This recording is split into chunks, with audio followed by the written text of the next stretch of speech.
Olá, seja bem-vindo ao canal. Eu sou João Batista, você pode me chamar de JB. Hoje eu trago para você uma palavra poderosa da parte de Deus. Vai falar sobre Paulo e a conversão dele e a energia que ele usava para as coisas do mundo contra o reino. Muitas vezes na época dele, ele passou a usar essa energia em prol do reino de Deus. E a vida dele foi totalmente transformada e hoje ele é um dos nomes mais conhecidos aí pelo mundo. Fica até o final desse vídeo porque além da palavra você vai receber uma poderosa oração para te fortalecer na sua caminhada. A palavra de hoje se encontra no capítulo 9 do livro de Atos. Poucos versículos, presta atenção que isso pode transformar a tua história hoje. E Saulo, respirando ainda ameaças e mortes contra os discípulos do Senhor, dirigiu-se ao sumo sacerdote e pediu-lhe cartas para Damasco, para as sinagogas, a fim de que, se encontrasse alguns daquela seita, quer homens, quer mulheres, os conduzisse presos a Jerusalém. Aqui ele está falando porque Jesus tinha acabado de morrer, de ser assassinado e de ter ressuscitado. E aqui ele estava falando sobre os discípulos que pregavam Jesus Cristo como Filho de Deus. Ele falava que era uma seita. E indo no caminho, ele estava indo para lá para pegar essa carta e poder arrebentar com os cristãos. Mas indo ele no caminho, aconteceu que chegando perto de Damasco, subitamente o cercou um resplendor de luz do céu, e caindo em terra, ouviu uma voz que lhe dizia: Saulo, Saulo, por que me persegues? Quem será que chamou ele? Olha só. E ele disse: Quem és, Senhor? E disse o Senhor: Eu sou Jesus, a quem tu persegues. Duro é para ti recalcitrar contra os aguilhões. Quando alguém persegue você, ele não está perseguindo só você, ele está perseguindo Jesus Cristo e consequentemente a Deus. E aí segura, né? E ele, tremendo e atônito, disse: Senhor, que queres que faça? E disse-lhe o Senhor: Levanta-te e entra na cidade, lá te será dito o que te convém fazer. Você já pensou você ser guiado por Deus assim? Vai ali e faz isso? Hoje é possível acontecer isso na tua vida. Basta você ter um relacionamento mais profundo com o Senhor. E os varões que iam com ele pararam, espantados, ouvindo a voz, mas não vendo ninguém. E Saulo levantou-se da terra e, abrindo os olhos, não via ninguém. E, guiando-o pela mão, o conduziram a Damasco. E esteve 3 dias sem ver, e não comeu nem bebeu. Praticamente ele jejuou. E havia em Damasco um certo discípulo chamado Ananias. E disse-lhe o Senhor em visão: Ananias. E ele respondeu: Eis-me aqui, Senhor. E disse-lhe o Senhor: Levanta-te, vai à rua chamada Direita, e pergunta em casa de Judas por um homem de Tarso, chamado Saulo, pois eis que ele está orando. Olha só, o cara estava se relacionando com Deus. E numa visão ele viu que entrava um homem chamado Ananias e punha sobre ele a mão, para que tornasse a ver. E respondeu Ananias: Senhor, de muitos ouvi acerca deste homem. Quantos males tem feito aos teus santos em Jerusalém, e aqui tem poder dos principais dos sacerdotes para prender a todos os que invocam o teu nome. Disse-lhe, porém, o Senhor: Vai, porque este é para mim um vaso escolhido, para levar o meu nome diante dos gentios, e dos reis e dos filhos de Israel. E eu lhe mostrarei quanto deve padecer pelo meu nome. E Ananias foi e entrou na casa, impondo-lhe as mãos, disse: Irmão Saulo, o Senhor Jesus, que te apareceu no caminho por onde vinhas, me enviou para que tornes a ver e sejas cheio do Espírito Santo. Olha a importância. Vê se Deus estava levando grana para ele. Tem coisas mais importantes do que o dinheiro e bens materiais, viu, nesse planeta. E logo lhe caíram dos olhos como que umas escamas, e recuperou a vista, e levantando-se foi batizado. O que acontece com Paulo é que ele já era crente em Deus. Ele na cabeça dele ele estava fazendo a obra de Deus ali. E aí Jesus apareceu para ele e disse que ele estava no caminho errado. Ele tinha que mudar de direção. E Paulo, ele passou a usar toda a energia que ele tinha em prol do reino de Deus. Ele começou a trabalhar para o Senhor.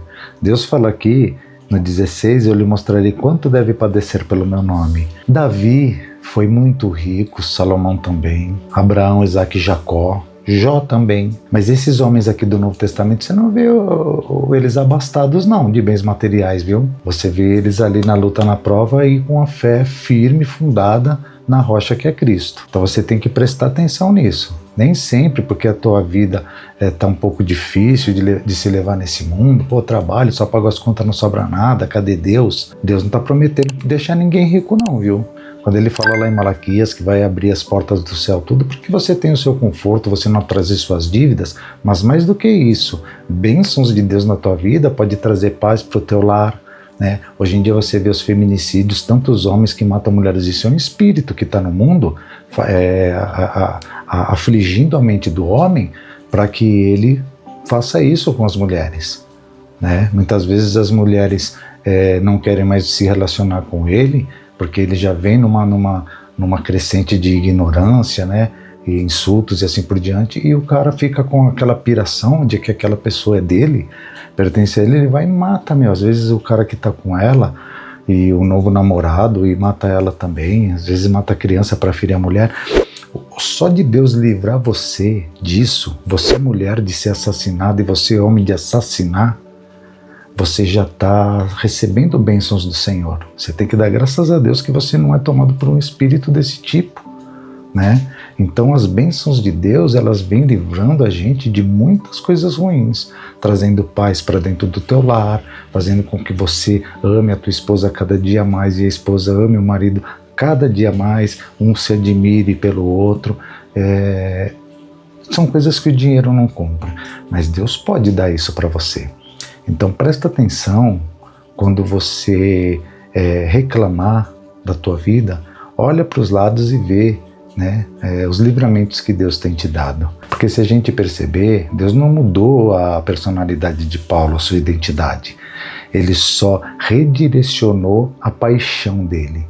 Que ele era apaixonado por correr atrás e exterminar os daquela seita, que no caso eram os cristãos, né, que ele chamava de seita, e a paixão dele agora foi em anunciar o nome de Jesus para a humanidade. Porque assim, o que Paulo sabia, o que ele defendia, né, como fariseu, ele passou a usar essas técnicas dele, essa sabedoria, inteligência, o seu conhecimento, para anunciar Jesus para as pessoas, para mostrar que Deus, ele veio, né, na pessoa de Jesus Cristo em carne e osso e andou aqui nesse planeta assim como eu e você. Ele viajou, ele escreveu, ele ensinou, né? Ele formou líderes, tudo para que o nome de Jesus fosse conhecido, né?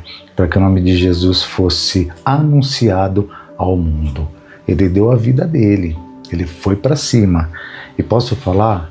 Pedro foi um grande pregador, os discípulos, João escreveu vários livros na Bíblia, mas igual a Paulo não teve, viu?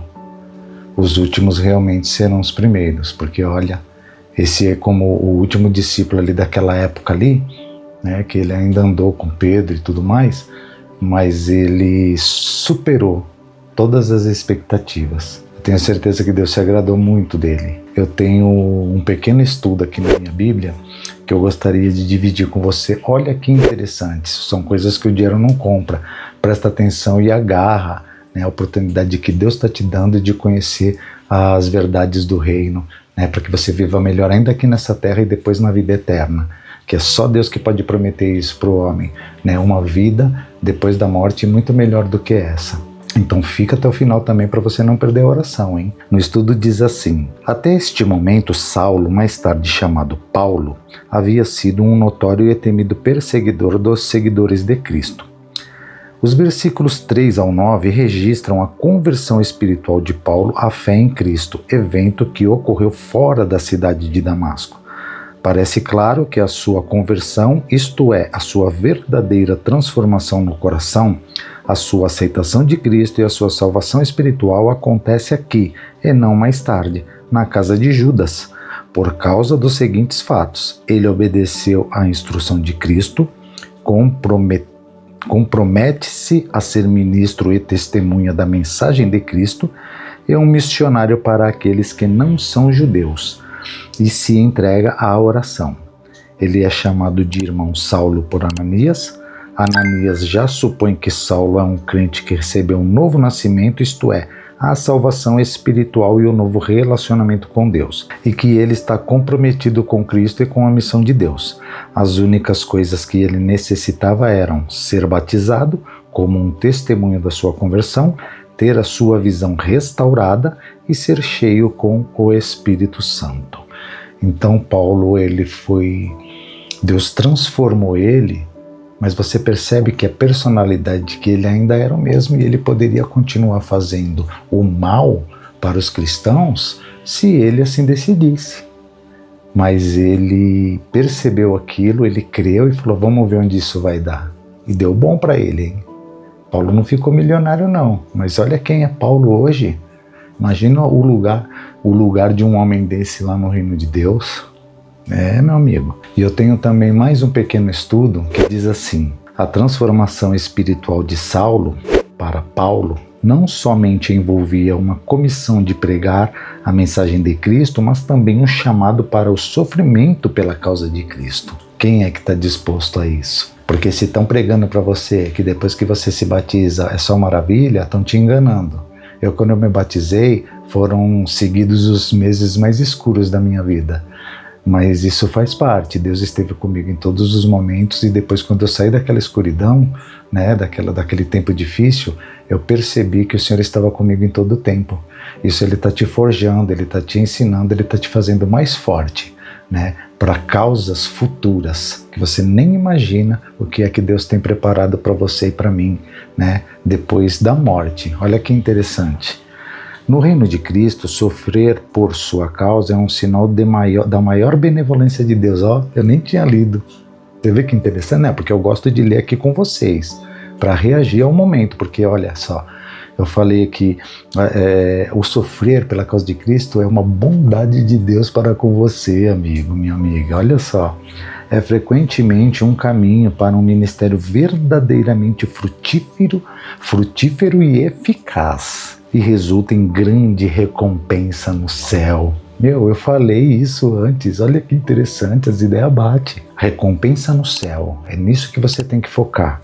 Porque a vida aqui é muito efêmera, ela passa muito rápido. Um seguidor de Cristo deve passar por esse processo de morte para si mesmo, isto é, a rejeição e a falta de resposta ao pecado e aos desejos egoístas. Diariamente. Os seguidores de Cristo devem passar por este tipo de morte para o pecado e para si mesmos, para que possam vivenciar a vida de Deus fluindo em si mesmos, levando o amor de Deus e a sua salvação aos outros. Quando fala de morrer aqui, é morrer para o mundo, é nascer de novo, como Jesus disse para Nicodemos no capítulo 3 do Evangelho de João. Ele falou, necessário vos é nascer de novo. Se não nascer de novo, não poderá entrar no reino de Deus. É você começar uma nova vida, assim como Paulo começou. Quero fazer uma breve oração aqui por você e peço que você preste atenção porque é da parte de Deus. Senhor Deus Jeová, Criador do céu e da terra, em nome do Senhor Jesus Cristo, entrego nas tuas mãos este homem, esta mulher que está ouvindo esta oração, que veio buscar o Senhor, que hoje o Senhor resolveu presenteá-la com a tua palavra. Senhor, cuida da casa dela, Senhor, perdoa os pecados dela, Senhor, coloca no coração dela que a porta está aberta, que o caminho para o Senhor ainda é possível trilhá-lo, que mesmo com todas as coisas erradas que ela fez, Senhor, o Senhor ainda está disposto a dar uma nova oportunidade para ela. Se você abrir os olhos hoje, meu amigo, minha amiga, se você acordou hoje é porque Deus te deu uma nova oportunidade e aproveite. Senhor Deus, eu oro agora por essa pessoa que está me ouvindo, Senhor. O Senhor conhece a história dela, o passado que ela carrega, sabe, as marcas que ninguém vê, Senhor, só o Senhor. Os erros que ela tem vergonha até de lembrar e as dúvidas que às vezes tentam paralisar ela de andar. Senhor, olha para essa pessoa e tem misericórdia, ajuda, fortalece, coloca nela o teu Espírito Santo, acampa com os teus anjos ao redor da casa dela, do trabalho dela, das finanças dela, ajuda ela a pagar esses boletos, olha por este pedido que ela está, Senhor, pedindo agora para o Senhor, que só o Senhor e ela sabe, em nome do Senhor Jesus. Assim como o Senhor fez com Paulo, Senhor, toca esta vida hoje, Senhor, por tua misericórdia, Senhor, coloca propósito no coração, dá a ela uma direção, faz, Senhor, com que ela entenda, Senhor, muitas vezes as revelações que o Senhor, mostra para ela e às vezes ela nem enxerga. Em nome de Jesus, Senhor, abre os olhos espirituais dessa pessoa para ela enxergar, Senhor, que tudo, Senhor, que ela viveu até agora, Senhor, vai servir como experiência para ela dizer não a muitas coisas e ensinar as pessoas assim, Senhor. Olha por tua misericórdia, que ela entenda, Senhor, por tua misericórdia, que ela saiba que o Senhor não troca as pessoas, que o Senhor não tira delas a essência, mas o Senhor transforma elas em uma pessoa melhor. Sabe, Senhor, eu te peço que em nome de Jesus, Senhor, por tua misericórdia, que essa pessoa receba hoje coragem para entregar, Senhor, a sua vida nas tuas mãos, Senhor. Assim como Paulo entregou coração, força, mente, inteligência, talentos, personalidade, experiências, que ela coloque tudo aos teus pés, Senhor. Em nome de Jesus, Senhor. Acende nela uma paixão nova em buscar o teu reino, em ler a Bíblia, em falar do teu evangelho. Desperta nela um zelo santo para com as coisas do teu reino. Restaura o brilho nos olhos desta pessoa para que ela tenha vontade e sede de viver e dar graças a Deus por estar viva hoje e não reclamar. Senhor, por tua misericórdia para ela, fome pela tua presença, sede pela tua palavra, Senhor, em nome de Jesus, por tua misericórdia. Coloca no coração dela coragem para viver o propósito, coloca nela ousadia para te obedecer, por tua misericórdia, Senhor, e que a partir de hoje essa pessoa comece a viver como Paulo viveu, usando tudo o que ela é, tudo o que ela sabe, tudo o que ela tem para o reino de Deus, e que ela tenha certeza de que, mesmo que não seja com essa intenção, mas que ela vai ser recompensada, e ainda aqui e numa vida vindoura que o Senhor nos proporciona e nos oferece e nos propõe depois da morte. Eu declaro graça, restauração, clareza, identidade e chamado sobre esta vida que me ouve agora, em nome de Jesus. Amém. Continua se relacionando com Deus, continua orando, escolhe um livro da Bíblia, leia um capítulo por dia.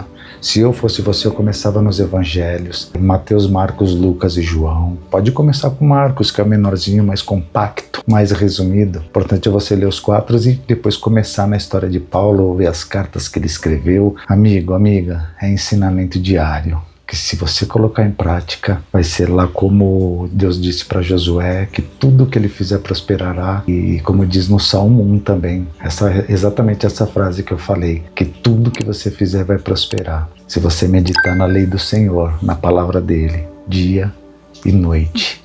Significa ficar colado com a Bíblia, tem que ser inteligente, pede sabedoria para Deus.